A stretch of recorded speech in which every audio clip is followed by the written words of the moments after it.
નમસ્કાર મિત્રો, જય જવાન જય કિસાન। થોડા દિવસો પહેલા બોટાદ માર્કેટિંગ યાર્ડની અંદર અમારા ખેડૂત નેતા રાજુભાઈ કરપડાની આગેવાનીમાં જે એક લડાઈની એક ક્રાંતિની જે શરૂઆત થઈ અને એ ક્રાંતિની શરૂઆત બાદ જ્યારે એક સભા એક કિસાન પંચાયત બોલાવવાનું જ્યારે આયોજન થયું અને હળદળ ગામની અંદર ખેડૂતો જ્યારે ઉપસ્થિત થયા અને ત્યારે એક શાંતિપૂર્ણ રીતે જ્યારે કિસાન પંચાયતનું આયોજન થયું એમની અંદર હું અને રાજુભાઈ કરપડા બંને ઉપસ્થિત હતા। એ સમયે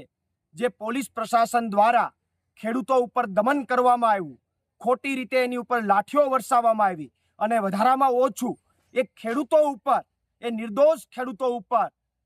307 જેવી ગંભીર કલમો નાખવામાં આવી, ત્યારે હું એ પ્રશાસનને અને ભાજપ સરકારને ચોક્કસથી કહેવા માંગુ છું કે તમને કંઈ પણ વાંધો હોય, તમને કંઈ પ્રોબ્લેમ હોય રાજુ કરપડાથી કે પ્રવીણ રામથી, તો અમારી ઉપર લાઠી વરસાવો, અમારી ઉપર ફરિયાદો તમારે જેટલી કરવી હોય એટલી કરો, પણ નિર્દોષ ખેડૂતોને તમે ટાર્ગેટ ન કરો। અને એટલા માટે આવતી 16 તારીખે સવારે 11 વાગે અમદાવાદ આમ આદમી પાર્ટીના કાર્યાલય ખાતે હું અને રાજુભાઈ કરપડા બંને